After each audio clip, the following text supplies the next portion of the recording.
every Monday. What happens is this: a few miscreants come out, shoot and kill one or two people and run away and video it and send across the whole of the Southeast the matter concerning someone who is a dual citizen of Nigeria and Finland, staying in Finland, giving orders that you don't understand why people should accept it here. I have also had interaction with the Finnish embassy and in fact the United Nations head in Nigeria, who is from Finland, and what she told me was it is a government-to-government interaction that will lead to a resolution of this, because as a citizen of Finland, that he has a right to express his opinion. But I can tell you, my dear colleagues, each and every one of us has suffered greatly from what is happening in the Southeast. They attacked me. There's nobody they have not tried to intimidate. But we cannot be intimidated because we are in a country that has rule of law. What has been the rule so far of the various state governments? They can't continue to have security votes, sit down, come to Abuja every month and go back home and obey Simon Ekpa. And then they themselves don't go to work. They tell their family not to go to work. And they move around, like you said, burning police stations from one police station to the other. This must stop. Good about SC viewers. This is Satellite Media. Mr. Adafubechi, let us address the statement that is coming from Senate President and Senator Ena Abaribe. Ena Abaribe is saying that he have met with Finland representatives in Nigeria, that they are claiming that Simon Ekpa is exercising his rights, and that if they need to deal with the issue that they have to do with Simon Ekpa, that is have to do with government to government. And the Senate President is lamenting about what is happening in the Southeast. He's calling it a menace coming from Simon Ekpa.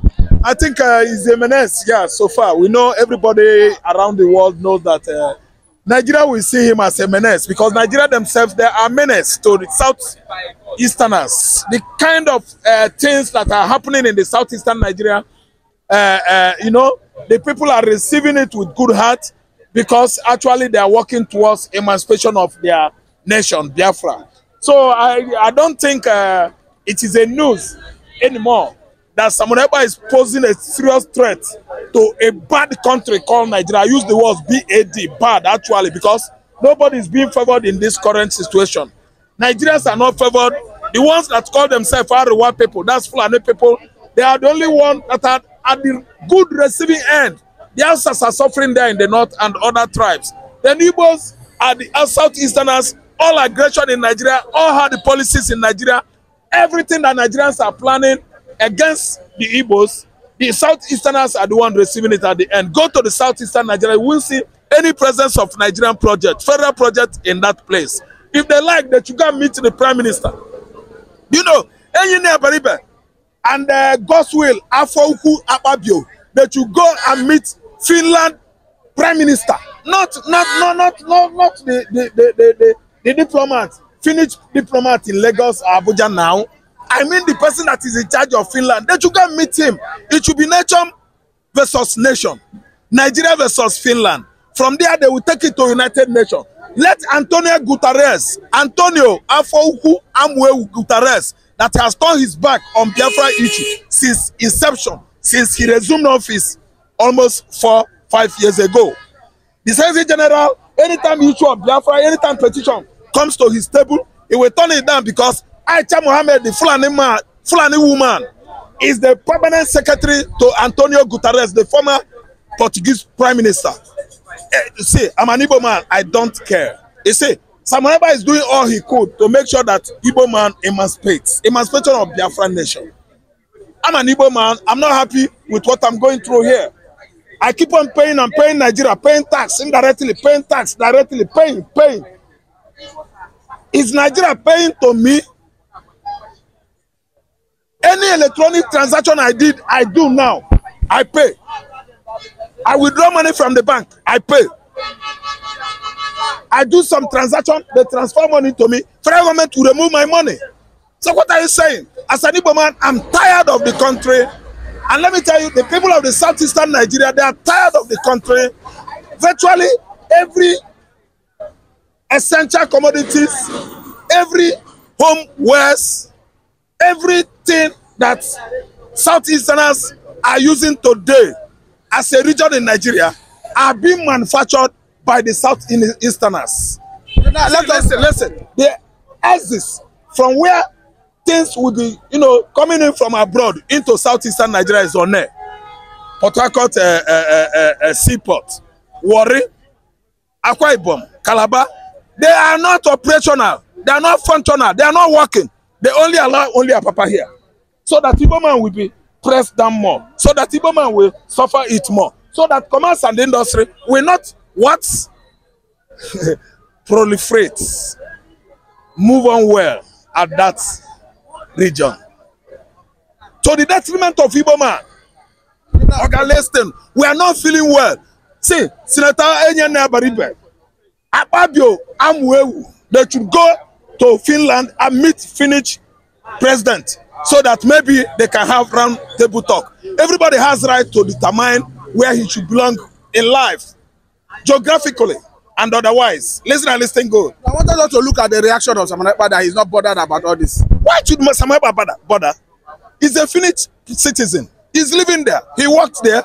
If you look at Simon Ekpa, you will right now do your paper and go to Finland because it is favoring him. I look at that young man over the weekend. I just studied the guy. The guy is looking speak and span, smart and killing. Speak and span, smart and killing.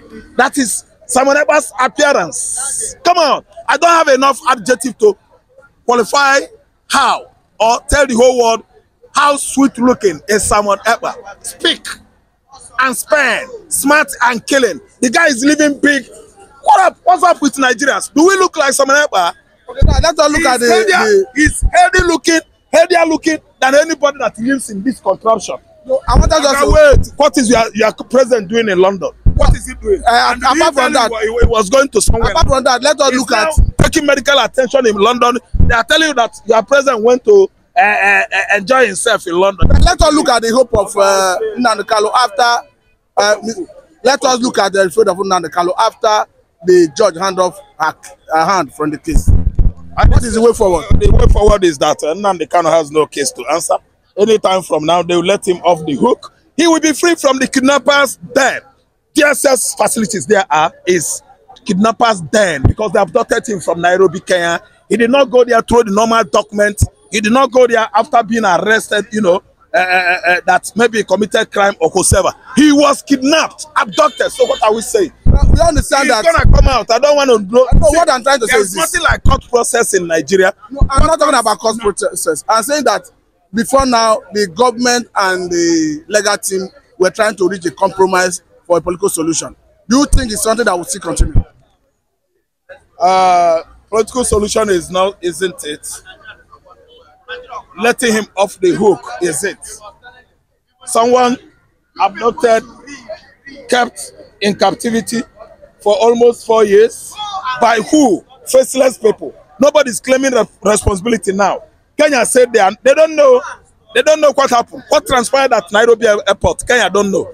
Nigeria said we collaborated with Interpol. Blah blah. Long English. They speak vocabulary. And we brought him from Ethiopia, Addis Ababa.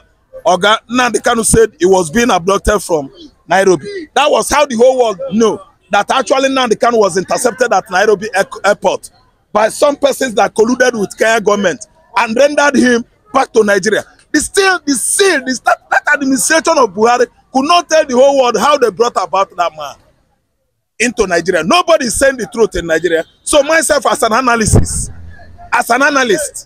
read from my analysis where I'm going. My brother, listen. What me?